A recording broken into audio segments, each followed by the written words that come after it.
మలయాళ సినీ ఇండస్ట్రీలో ప్రకంపనలు సృష్టిస్తున్న హేమ కమిటీ రిపోర్ట్లపై తాజాగా హీరోయిన్ సమంత తొలిసారిగా స్పందించారు.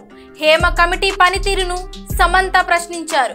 కేరళలోని ఉమెన్ ఇన్ సినిమా కలెక్టివ్ చొరవేళ్ల హేమ కమిటీ నివేదిక ఇచ్చిందని తెలిపింది. దీని కారణంగానే పరిశ్రమలో మహిళలు ఎదుర్కొంటున్న ఇబ్బందులు, సమస్యలు వెలుగులోకి వచ్చాయి. సురక్షితమైన, గౌరవప్రదమైన పని ప్రదేశాల కోసం మహిళలు ఎన్నో ఏళ్లుగా పోరాటం చేస్తూనే ఉన్నారు. అయినా ఇటువంటి ఫలితం లేకపోయింది. ఇప్పటికైనా ఎటువంటి ఫలితం లేకుండా పోయింది.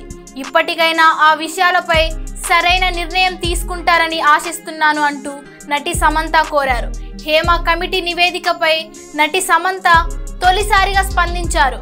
తన ట్విట్టర్ ఖాతాలో ఈ విధంగా రాసుకొచ్చారు. కేరళలోని ఉమెన్ ఇన్ సినిమా కలెక్టివ్ అద్భుతమైన పనితీరును నేను చాలా ఏళ్ల నుంచి గమనిస్తూనే ఉన్నాను.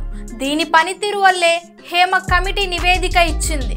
దీని చొరవ వల్లే ఇండస్ట్రీలో మహిళలు ఎదుర్కొంటున్న ఎన్నో సమస్యలు, ఇబ్బందులు వెలుగులోకి వచ్చాయి.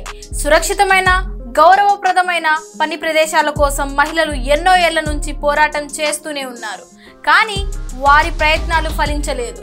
ఇప్పటికైనా ఈ విషయాలపై సరైన నిర్ణయం తీసుకుంటారని నేను ఆశిస్తున్నాను.